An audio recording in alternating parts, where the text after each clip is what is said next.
नमस्कार, मेरी किचनमध्ये तुमचं स्वागत आहे। आज आपण सुक्या मेव्याचे गूळ साखर न वापरता लाडू बनवणार आहोत। तर मस्त असे लाडू हे होतात। चला तर मग आपण लगेच हे लाडू बनवायची रेसिपी चालू करूया। आपण साहित्य बघूया। इथे मी 100 ग्रॅम तीळ, 100 ग्रॅम जवस, याला कोणी आळशीसुद्धा म्हणतं, आणि 50 ग्रॅम खसखस। सुकामेवा तुम्ही तुमच्या आवडीप्रमाणे घ्यायचा आहे। मी बदाम, काजू आणि अक्रोड 100 ग्रॅम घेऊन त्याचे बारीक तुकडे करून घेतलेत, म्हणजे छान भाजलं जातं। 100 ग्रॅम डिंक, 1 वाटी सुकी खोबरी किसलेली आणि मखाने 1 वाटी घेतलेले आहेत। एवढं साहित्य वापरले। याशिवाय तुम्ही दुसरा सुकामेवासुद्धा टाकू शकता। आणि अर्धा किलो खजूरचा वापर केला आहे। खजूरच्या बिया काढून फोडी करून घेतलेल्या आहेत। आणि तूप अगदी 4-5 चमचे तुपाचा आपण वापर करणार आहोत। तर खजूर आपल्याला बाइंडिंगसाठी, आणि आपण कोणताही पाक, गूळ, साखर न वापरणार नाही आहेत, त्यामुळे अर्धा किलो खजूरचा मी वापर करणार आहे। तर सुरुवातीला कढईमध्ये खसखस आपण गरम करून घ्यायचं आहे। कोणतंही साहित्य खूप जास्त आपल्याला जळेपर्यंत भाजायचं नाही, थोडंसं गरम करून घ्यायचं आहे। तीळ आणि जवससुद्धा अगदी तडतड उडेपर्यंत आपल्याला भाजायचे नाहीत, गरम व्हावा आणि थोडासा त्याचा रंग बदलावा इतपतच आपल्याला भाजायचे आहेत। खसखस काढून घेतली मी। आता तीळ भाजून घेतली। तीळ काढून लगेच जवस भाजून घ्यायचे आहेत। कढई छान गरम करून घेतली की खूप आपल्याला भाजायची गरज नाही, अगदी 1-1.5 मिनिटं हे तिन्ही साहित्य मी भाजून घेतलं आहे।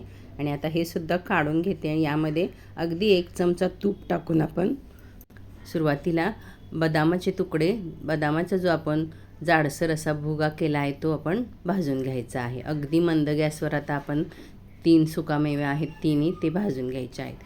अगदी 2 मिनिट बदाम गरम झाले की त्यामध्ये लगेच काजू टाकले, ते सुद्धा अगदी 2 मिनिटच आपल्याला भाजून घ्यायचे आहेत।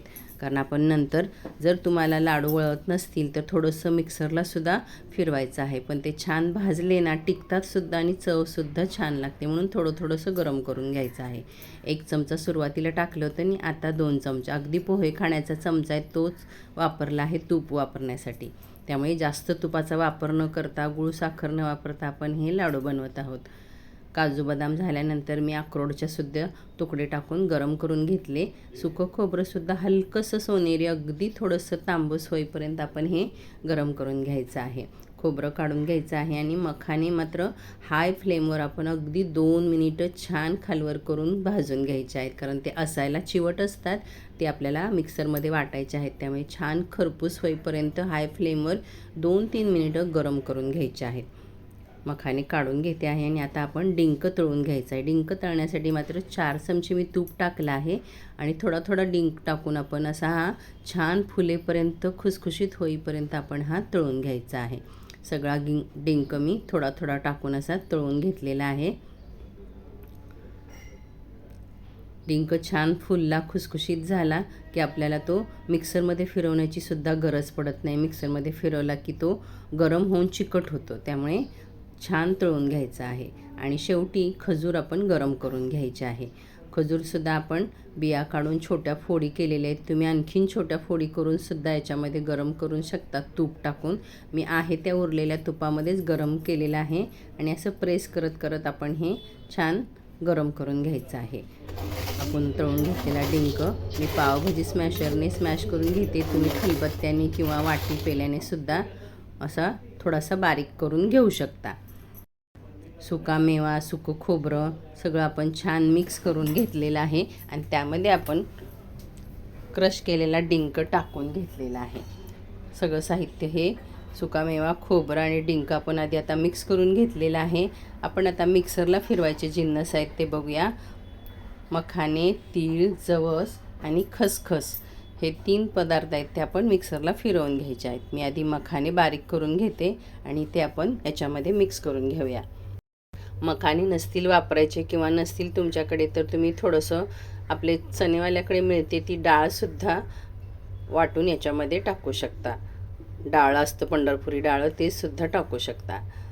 मखाण्याची पावडर टाकल्यानंतर मी जवस, तीळ, खसखस थोडंसं फिरवून घेतलं आहे मिक्सरला, आणि खजूर अशी छान बारीक करून घेतली आहे।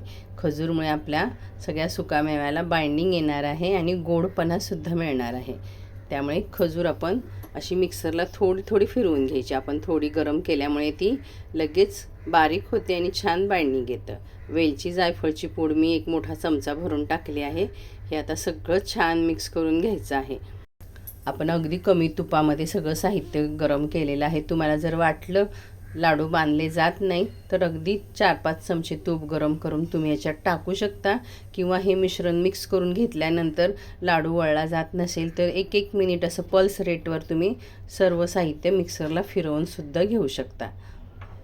असे पटापट लाडू तयार होतात आणि हे महिना 1.5 महिना असे छान राहतात, कारण आपण याला तुपाचा वापरसुद्धा केला नाही आहे आणि सर्व सुकामेवा आपण छान भाजून घेतलेला आहे.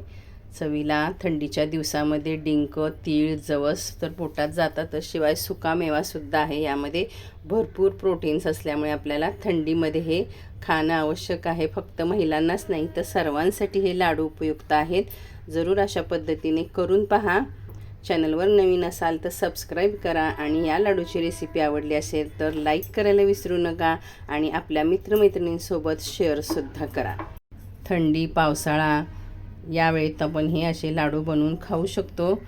छोट्या मुलांना अगदी छोटे छोटे लाडू बनवून रोज दिले तर खूप छान आहेत. ताकदीसाठी, हाडांच्या बळकटीसाठी हे लाडू खूप छान आहेत. शिवाय आपण कमी तुपामध्ये बनवलेले आहेत, शुगर फ्री आहेत. मस्त असे मौसूद लाडू झालेले आहेत. करून पहा. रेसिपी आवडल्यानंतर लाईक, शेअर करायला विसरू नका. भेटू आपण पुन्हा अशाच एका नवीन रेसिपीसोबत. धन्यवाद.